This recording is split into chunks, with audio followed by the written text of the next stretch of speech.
Айман ауылдың қарапайым қызы еді. Қостанай облысының шалғай ауылында дүниеге келген. Әкесі тракторшы, шешесі сиыр сауатын.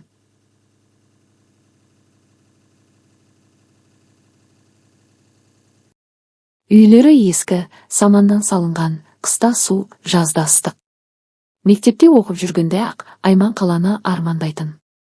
Теледидардан көретін сериалдардағы бай әйелдердің өміріне қызығатын.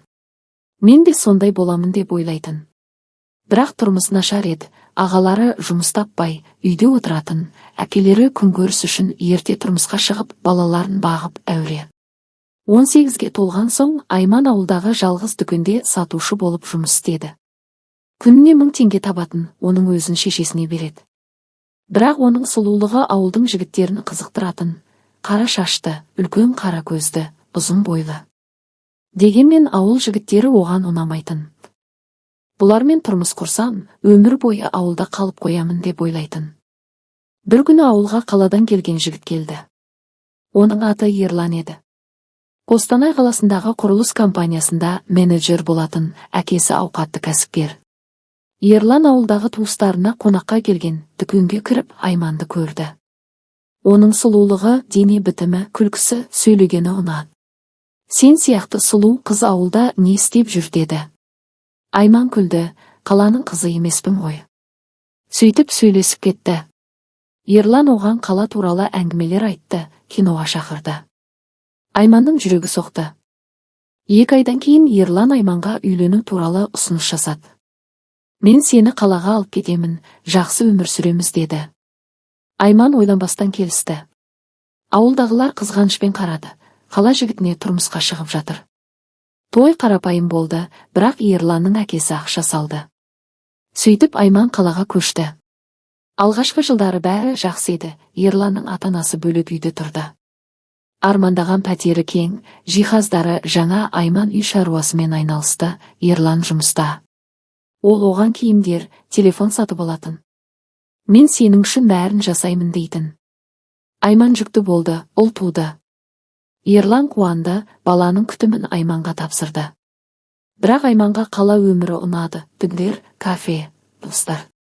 Ол Инстаграмда аккаунт ашты, суреттер салатын. Ерланның жұмысы өсті. Компаниясы үлкейді, құрылыс жобалары көбейді. Ол байып кетті. Үйлерін ауыстырды, зәулім коттеджге көшті, бақшасы бар, бассейні бар. Қызметшісі жалдады, апай үй жинайтын, тамақ пісіретін. Балаға күтуші алды, жас қыз, баланы бағатын, керек затын әперетін. Айман енді ештеңе істемейтін болды. Мен бай әйелмін деп ойлайтын. Бірақ байлық келген соң Айман өзгерді.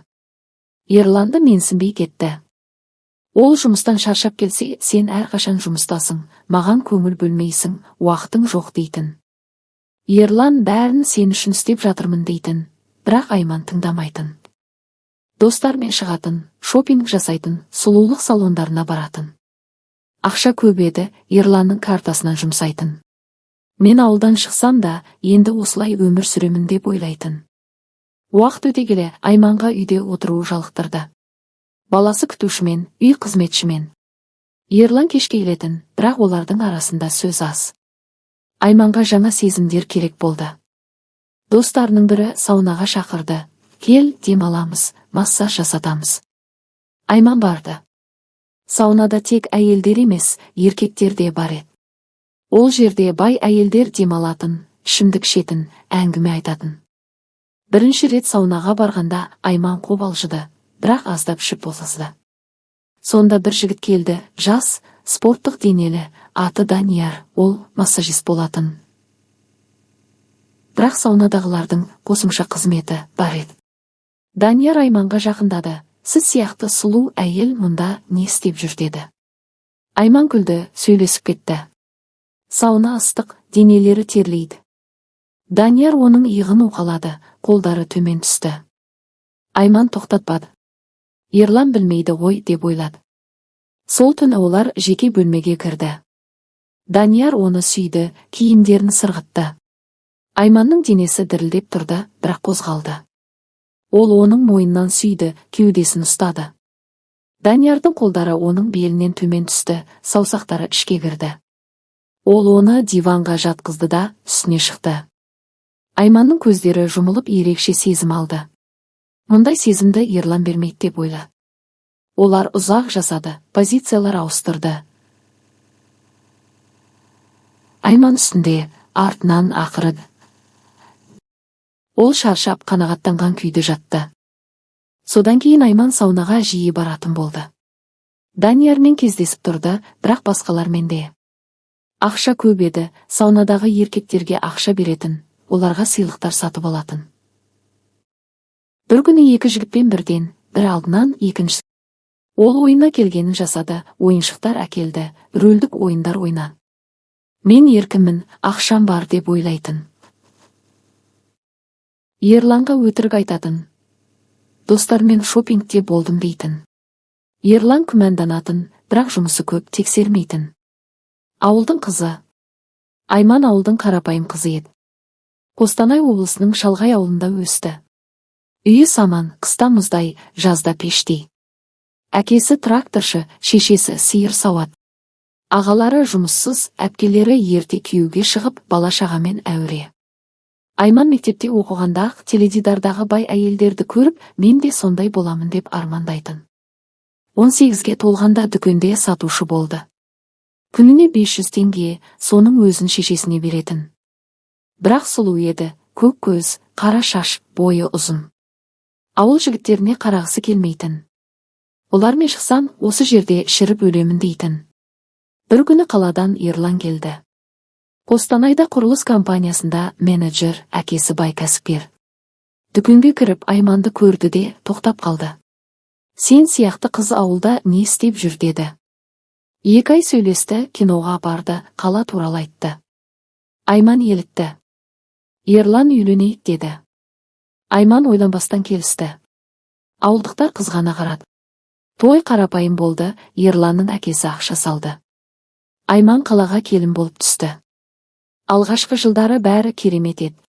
Пәтер кең, киім-кешек жаңа. Ұл туды. Ерлан қуанды. Сосын бизнесі өсті. Зәулім коттедж, бассейн, бақша, қызметші, бала күтуші, бәрі болды. Айман ештеңе істемейтін болды. Тек шопинг, салон, Инстаграм. Бірақ байлық келгенде Айман өзгерді. Ерланды менсінбей кетті. Тағы жұмыста болдың ба деп ренжитін. Ерлан сенің үшін тұрбанып жүрмін дейтін, Айман тыңдамайтын. Достары бай әйелдер, олар саунаға, спаға шақыратын. Айман барды. Ол жерде әйелдер ғана емес, жас жігіттер де жүреді. Бірінші рет қорыққанмен аздап ішкен соң босаңсыды. Данияр деген жігіт жақындады. Жас, денелі. Иығын уқалады, қолдары төмен түсті. Айман тоқтатпады. Жеке бөлмеге кірді. Данияр оны сүйді, киімдерін сырғытты. Айман дірілдеді, бірақ қарсы болмады. Ол кеудесінен, белінен ұстады, саусақтары ішке кірді. Ол үстіне шығып ішке кірді. Қатты, тез. Айман ләззат алды. Ерлан ешқашан мұндай бермейді деп ойлады. Позиция ауыстырды, Айман үстінде, сосын артынан. Айман шаршап терлеп жатты. Содан кейін тоқтай алмады. Аптасына 2-3 рет саунаға барды. Даниярмен, басқалармен. Кейде екеулеп, кейде үшеулеп. Ақша беретін, олар қалағанын істейтін. Мен еркіммін, ақшам бар деп ойлайтын. Ерланға қыздармен жүрмін деп өтірік айтатын. 1,5-2 аптадан кейін бәрі ашылып тынды. Ерлан телефонды алып, хабарламаларды, суреттерді, видеоларды көрді. Ештеңе демеді. Тек бір кеште кілтті үстелге қойып, мен кетемін. Үйді сатамын. Саған пәтер алып беремін, бала менде қалады. Өзің білесің деді. Даусы тыныш, суық. Айман жылады, тізерлеп отырып жалынды. Ерлан басын шайқады да кетті. Ажырасты, Айманға ақша берді, бірақ бұрынғыдай емес. Зәулім үйден шықты. Ескі панелкада 2 бөлмелі пәтер жалдады. Қызметші жоқ, күтуші жоқ. Баласын аптасына 1 рет көреді. Ерлан жаңа әйел алды, тыныш, қарапайым қыз. Олар бақытты сияқты. Саунаға барса, ешкім қарамайды. Ақшасы аз. Бұрынғы достары жауап бермейді. Жасы 30-ға таяп қалды, терісі солғындап, көз асты қарайған. Жұмыс іздеді, дүкенге сатушы болды. Таңертең тұрып, кешке аяғы ауырып келеді. Ауылға қайтып бара алмайды. Әке-шешесіне телефон соғады, бірақ көзіне қарауға бата алмайды. Шешесі қызым, кел дейді. Айман келесі аптада деп қояды, бірақ бармайды. Ұят, ауылда бәрі біледі. Байдың әйелі еді, еркектермен жүрді, күйеуі тастап кетті деп айтады. Әкесі үндемейді, тек телефонды қоя салады, кешке жалғыз пәтерде отырады. Телефонда ескі суреттерді ақтарады, Ерлан мен тойда, туады жырдың алдында. Көзіне жас келеді. Бірақ ешкімге айтпайды. Өйткені ешкім тыңдамайды.